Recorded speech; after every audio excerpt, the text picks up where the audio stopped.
Meaning to say, pwede siya mag-initiate kasi may kakampi naman siyang high loss. And that is something na pwede nating makita as we enter Game 1. Naririnig na nga natin ang paghiyaw ng Team Falcons at pati na rin ang Aurora Gaming dito in the sold-out MPL Arena. Game 1 pa lamang ito, pero ang init na ng crowd natin. Eh, paano ba namang hindi init, diba? Nakita mo, ang tagal na nabik ng mga MPL fans na muli tayo magkaroon ng action. And live na action ngayon is going to be the advantage din na meron si Yue onto throwing off those arrows, prevent you and Ogwen na mag-roam around. Kita natin dito sa ating lineup, it's going to be semi-sustained kind of gold laner dito sa Ruby. Minsan may mga gold lane Ruby na damage yung tinitignan. Pero sa ngayon, para sa Aurora, parang ang gusto talaga nila maging damage dealer dito is Eason Chin, kasama na rin itong Lapu-Lapu. And ang nakakairita dito sa Lapu-Lapu ay kahit pa sabihin mong nakakalamang yung CC in the early game, yes, napopoke out, ay bumabalik din lang naman yung buhay ng Lapu-Lapu. Dahil na rin sa Festival of Blood na hawak niya kanina, nakita natin sa Smart Emblem check sa simula ng ating laro, pa first kill lang sa minions, pero hindi mo namamalayan, bumabalik na pala yung buhay up to full. Merong mga combo din itong Falcon na hindi rin masyado napapansin, katulad ng Gatot plus CC. At sa mga restream ko din, may tinatanong bakit gusto ko yung Gatot plus CC. Actually, kasi nagtutulungan sila. Kapag na-curtain call mo, masyadong slowed yung mga target mo, madaling tatamaan ng Avatar of the Guardian. Tsaka yung Unbreakable is underrated din for many. Kasi hindi lang naman yung AOG ang pinaka-sun or beauty ng isang ganon catch-up. But before all of that, yung beauty of a setup ang kailangan nating abangan. Pero interesting yung take dito sa may bandang top lane. Oo, nakanakaw pa nga si Demon Kite at dahil dyan mukhang mauuna ang Aurora Gaming na pumwesto around this turtle pit. Si Edward ay mapopoke pa ni Kyle TZ. Kaya naman malaki talaga ang kalamangan ng Team Falcons doon sa loob. Teka lang, Yue tries for an assassination attempt. Pero mukhang mababalik na dito ng Falcons. Okay, sisigaw na ba tayo dito ng Yue? Pero sa ngayon, wala pang sisigaw dahil yung unang pugok na may sinisimulan. Kaso nahuli na sa first. Caught on the crossfire. And for the first blood. At dyan pagdadabog. Pero dagat-dagat sila Counties. Dapat sila with the Venom Joy with the Blitz. And SOD ni Super Marco ay aabot. There's going to be the AOG light going down. A double kill here for Counties. At na-welcome na nga agad ni Edward si Fergs. Taking that first blood. Pero nakalamang pa rin ang Team Falcons with that game win. I mean that team fight winning SOD dito kay Super Marco. There was a time na ang pinakamataas na first blood rate ay nandun kay Edward at bilang XP lane na isa sa mga pinakatinita ka ng XP lane dito sa Pilipinas.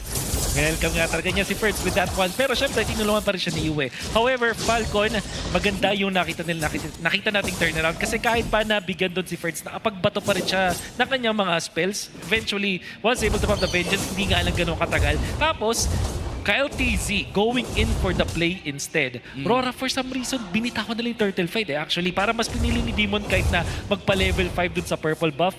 And parang nabigyan ng opening yung Falcon na makakuha ng ultimate si Ogwen. Pati na rin itong si Few.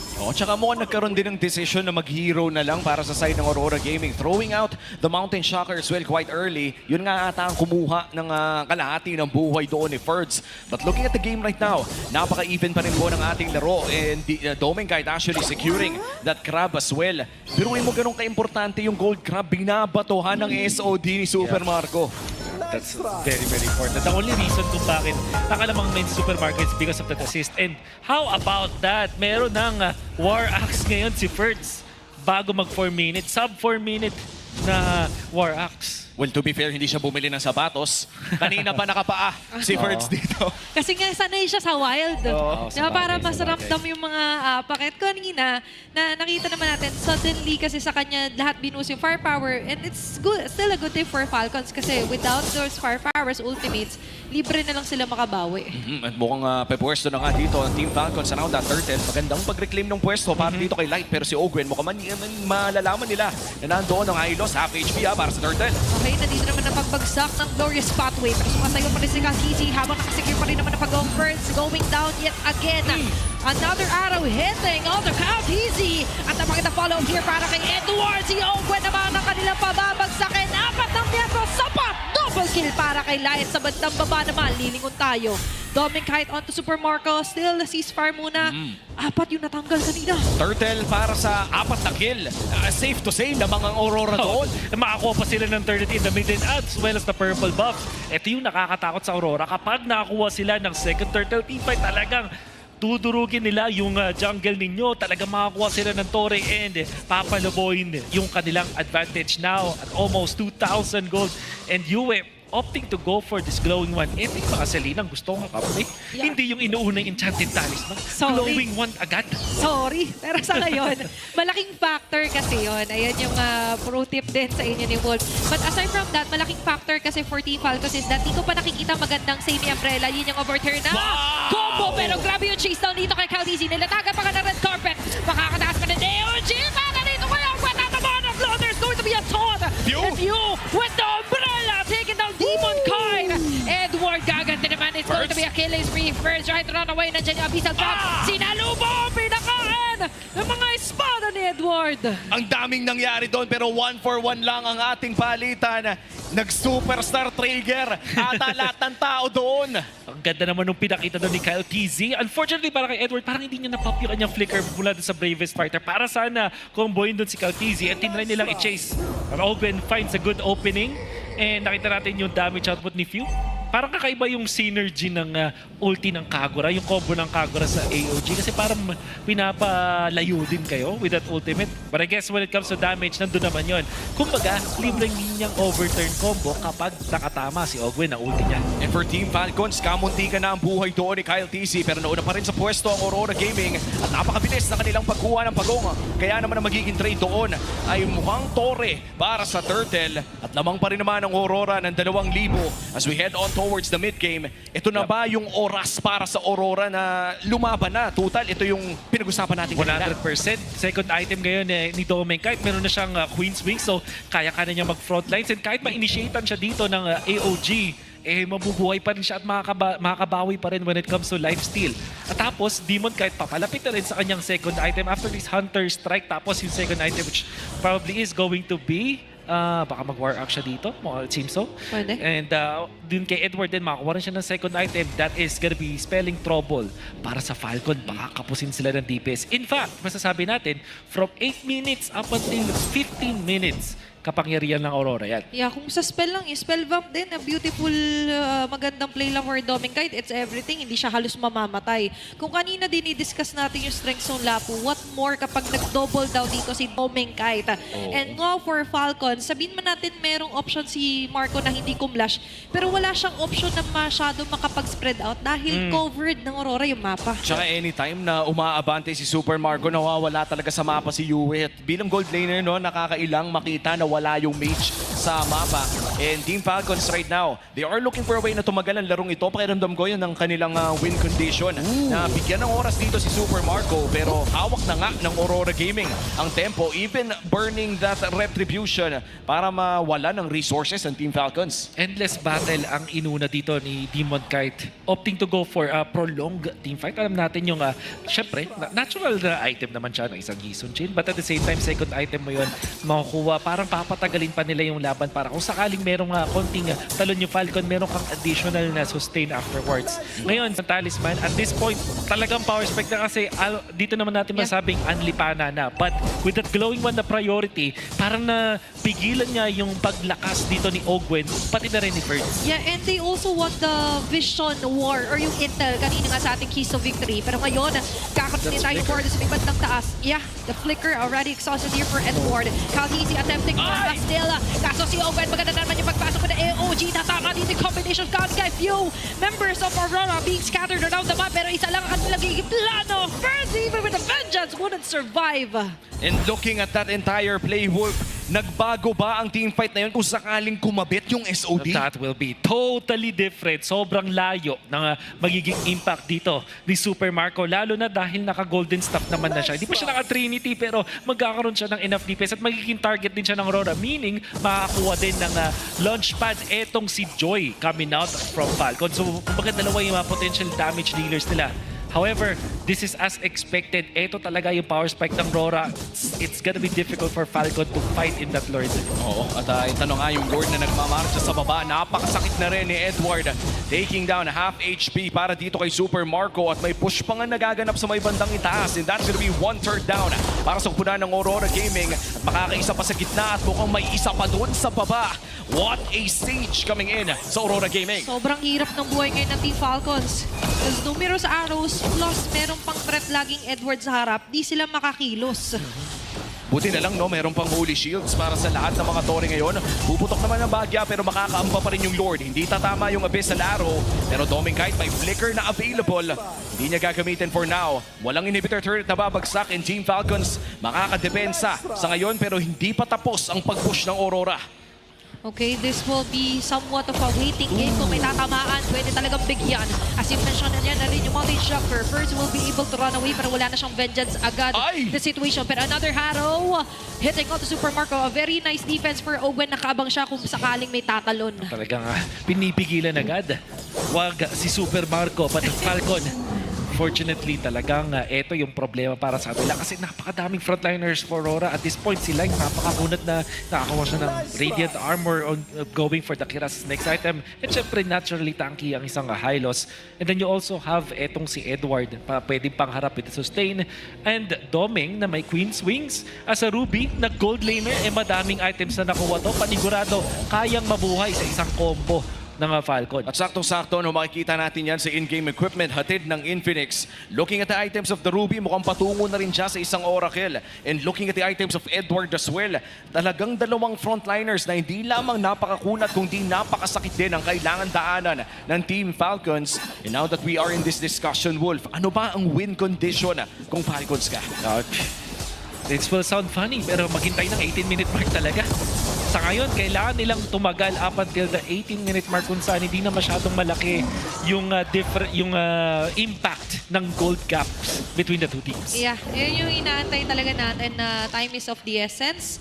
Pero as long as you can hold on some of condition para sa Team Falcons. Kasi nga, at the end of the day, kapag nakapag-farm naman si Super Marco at nakahabol, kahit papano pwede makabawi ang Team Falcons. Tumatama yung magagandang AOG for Owen, but what's missing is their damage pabalik. May gap pa talaga. Oo, hinihintay natin yung mga prolonged team fights kung saan makakalamang dapat sila Ferds at pati na rin sila Super Marco. But speaking of prolonged team fights, yung sustain din kasi ng Aurora Gaming, yung nagiging handang talaga para tumagal yung mga team fights na yun at lamang pa nga dapat tumagal ang Aurora. Pero mukhang magko-contest ng Lord dito, Team Falcons. Okay, isa agad makahatak si Ferds sa mapupuruan in an instant. Ay, aabutan pa rin naman ng araw si Abyssal Trap here. Magkakarikiwan naman double kill. Count easy from the back. Attack at Demon Guy pero hindi niya kakayanin. What a protect, what a save, and what a kill here for Aurora. Akala ko may babagsak na para sa side ng Aurora pero ibang klaseng revitalize. Pero kailangan na mag-back ni Ogwen at ni Marco. Dedepensa dito sa may bandang mid lane. 5v2 ang usapan. Mukhang gusto nang tapusin to ng Aurora Gaming. They might... Defense. Opo, pero they might as well just go and finish this round agad. Sapat nga ba ang kanilang magiging hits to actually finish off this round? Kababaan pa yung mga dead timers. Haabot sila first few and Caltisi to defend for their base. Yan naman ang maganda. Oh, the only reason kung paano na depensa ng Falcon is nag-spawn yung minions sila pero nabutas pa rin yung kanilang mid lane. And at this point, yung wave clear ng Falcon hindi ganun ka-solid. They do have the Kagura pero mas magandang i-target yung mga spells niyan sa mga heroes. That's also same with the Joy. So this is gonna be a tricky defense para sa Falcon. Okay, ilatag agad ang Nurse pathway here for Light. Just showing the way. Pag may umapak, might be a GG here for Team Falcons. Habang si Super Marco, they need to melt down this Lord. And as well as melt down the minion wave na incoming for Aurora. Napakaganda naman ng mga pag-trade off ng skill shot dito na Edward. Another arrow and the combos for the blades here will hit onto Birds. But still successful even para sa Team Falcons. There's an attempt. Pero meron na naman tayong round 2. Hihinga pa ng malalim ang Team Falcons. Kakayanin pa nilang dumepensa. At mukhang hindi na nga itutuloy pa ng Aurora Gaming ang pagpupush dito sa Team Falcons. But you talked about the 18-minute mark. Kanina, Wolf, 10,000 ang kalamangan ng Aurora Gaming at bibilang lang ang mga teams na nakaka-recover mula sa ganitong klaseng gold lead. Yes. Yung 18 minutes na gold equilibrium na inaabangan natin usually happens around 19:20 as well. Ang daming pwedeng mangyari doon dahil 70 seconds na rin lang ay lalabas lumalabas na ang pangalawang Lord. You're right in pointing that out kasi yung Aurora pwede nilang gawing bait na lang din itong second or third Lord natin, which what will happen is ipapatagalin nila yung Lord Dance ng sobra-sobra para makakuha ng isang pick-off. Katulad ng second Lord na nakita natin, binigyan agad si Ferds at yung Aurora pwedeng nilang hindi tipirin yung kanilang mga ultimates for just one kill. Even yung kill kay Ferds, it's gonna be worth it kasi biglang magsascramble na agad yung Falcon sa pagnakaw nung Lord na yon. So it is going to be a very difficult. Ay! Oh my goodness! Mas difficult to! Tanggal agad si Caltizi. Oh, Gwen, there's going to be a sandwich play. AOG para makatakas. Pero nilatagan agad ang Corbin! Sinalubong sila dito, nila Line. Kaso sa kabilang banda na-activate pa rin dito si Super Marco. Will it be bulletproof na talaga? Kasi napakagandang square piece. Rinauntog sa pader. Pero sila mauntog papulik sa kanilang base. Dedepensa ating Falcons. What a way to save the day. Few and Marco saving the day. Ganda sana nung counter-up doon ng Aurora pero nakuha sila ni Few with that yun yang overturn that prolonged that team fight. And then eventually, Super Marco buying enough time para sa Falcons. Outplaying Aurora. Hindi nga nag-purify sa moment na yun. Cold-blooded killer talaga. At makikita natin, no, sa upcoming Lord ay buhay na rin naman si Kyle TZ. Kaso nga lang mauuna ang side ng Aurora Gaming with a 10k gold lead. It's gonna be really hard para sa Team Falcons. May vision naman na nagmumula kay Ogwin. Aabot na rin ata yung Joy, pati na rin yung Moskov dito. Bibitawan ng Aurora. Here comes a concealed play. Anong gagawin ng Team Falcons? Nahanap si Super Marco down to have a pick at TZ. Okay, Caltizi on the way. Kaso maatak siya na dito. Oh my God! Even Kevin na kill. Habang sa pinakalikod naman makakakamot pa rin si Ferds. Andiyan yung mga yo-yo blitz. No And way! even the vengeance has been raided! Eliminating 3 members. The Kite Brothers plus UM falling down. Oh my goodness, Kyle TZ with a heads-up play. And by the way, para dito sa Falcons, naramdaman nila na hindi pwedeng tumagal yung laban. Kailangan sila na mauna dun sa team fight at nakahanap sila ng good targets. Even Demon Knight getting gunned down. Super Marco on the play! Oh, isa ka na pupunta! Diyan ka lang! Ayaw na ngayon palapitan sila Light. Edward being kept out of the grounds of the Lord. And Team Falcons finally securing their Lord for this game. Sabi natin kanina, bibilang lang ang mga teams na nakaka-comeback mula sa 10k gold lead. Pero mukhang magbabago ang usapan na yun. 3-point-K na lang ang gold lead ng side ng Aurora Gaming after that miracle defense to a miracle team fight. Ito na ang push ng Team Falcons. Dedepensa ngayon ng Aurora Gaming. Mula din kay Ferds, starting this game 0-4-3 bago dun sa third Lord na yun. Sabay nakakuha ng dalawang importanteng kills in the most important Lord fight sa game na to. Falcons now leading when it comes to momentum. Lugi pa rin sila when it comes to the map control dahil dun sa kanilang mga inhibitor turrets.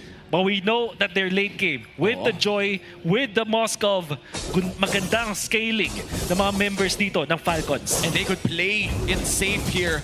Tore muna, di naman nila kailangan lumaban agad. Lamang sila sa waves na ngayon dahil sa Lord na yun. Pero kung papasukin na rin nila ang mid lane, that's 1/3 down para side ng Team Falcons. At tuloy lang kanilang pag-push. May waves sa baba, may wave din sa itaas at mukhang sasamahan nila yung pagmarcha ng Lord sa top lane. Sabi ni First 0-4-3 ako earlier, ang importante huwag malagyan ng tantos yung gitnang KDA. Yun lang naman eh.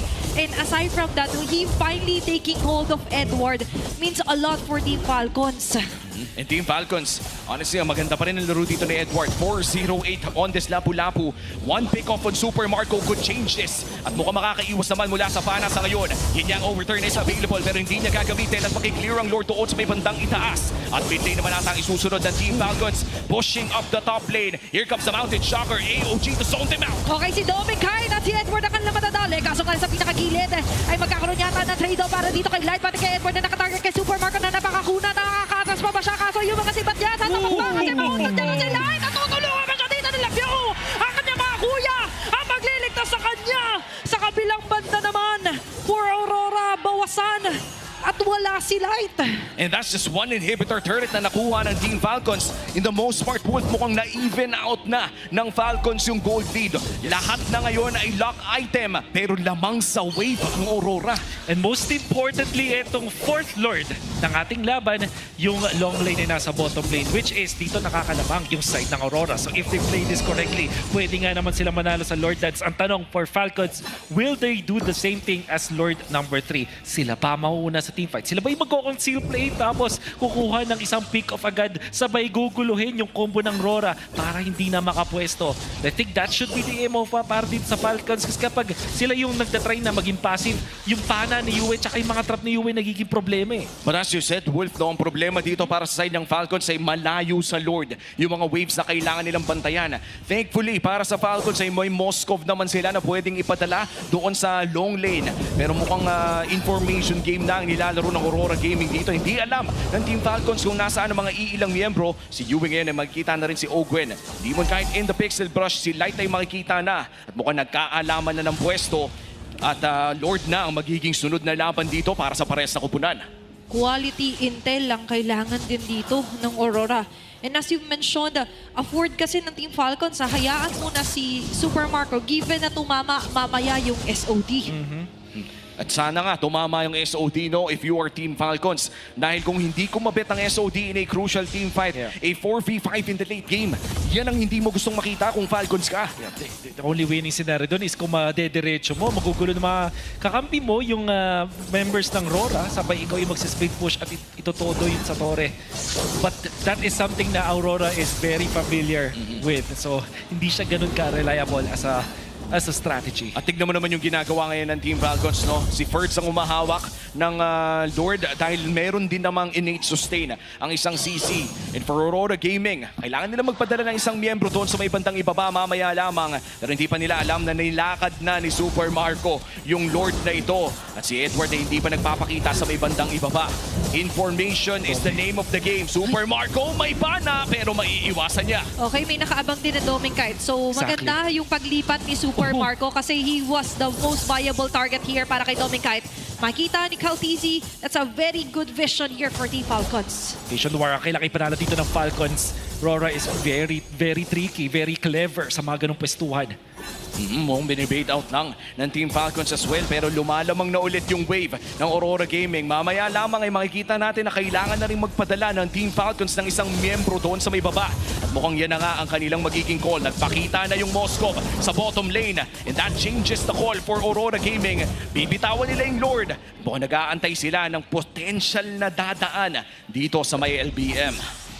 Yan natin dito para sa Aurora. They're starting to respect itong split push na ginagawa ng Falcons. At the same time, madali kasi i-manage para sa kanila yan. Kailangan din natin consider na yung damage dealer ng Aurora talaga dito is going to be Demon Kite.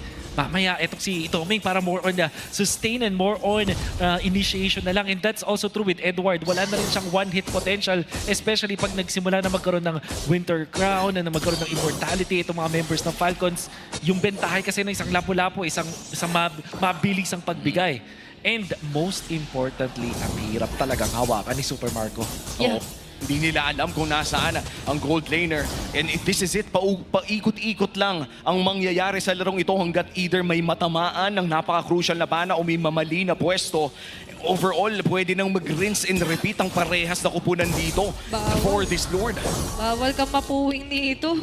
Bawal kang biglang pulikatin. Pero para sa Aurora kasi, napakahirap din. As you mentioned nga na i-out si Super Marco. Plus, lagi din kasing may threat na mayroong nakaabang na KLTZ na by the way, great job onto catching up Yue, yung head-on collision niya. And as I've mentioned, gano'n na gano'n yung pwedeng ang gawin nilang option for Team Falcons. And Light, nakita man niya ang Joy. Hindi niya pwedeng batuhan ng Glorious Pathway yon. At mukhang ang Lord ay hahawakan na naman ng Team Falcons. Medyo pantay pa naman yung wave. May oras ng Team Falcons dito. Pero mukhang hindi na naman tatama ang Abyssal Arrow. Napakagandang pwesto para dito kay View. Looking for Yue. Looking for that Abyssal Arrow as well. Pero mukhang yung Lord ay all in na. Teka lang, reset muna tayo ulit. Kapit lang kayo na mahigpit sa inyong mga chairs. Ay, upuan. At 23 minutes and 40 seconds officially, even na tayo. Lakay na lahat. Okay, first sa pinakalikod na niya, Benjas Bell. Simon Kyle is down in an instant. Live mapipinitrigmin nila kanya na Metal. Kahit na naglamay siya na Corbin para sila pa. Ang winelcome dito ng Team Falcons. Edward and View nagpakalitan. Pero meron pa na mga immortality doon. And a shutdown double kill here for Caltizi. A wipeout laban sa Aurora.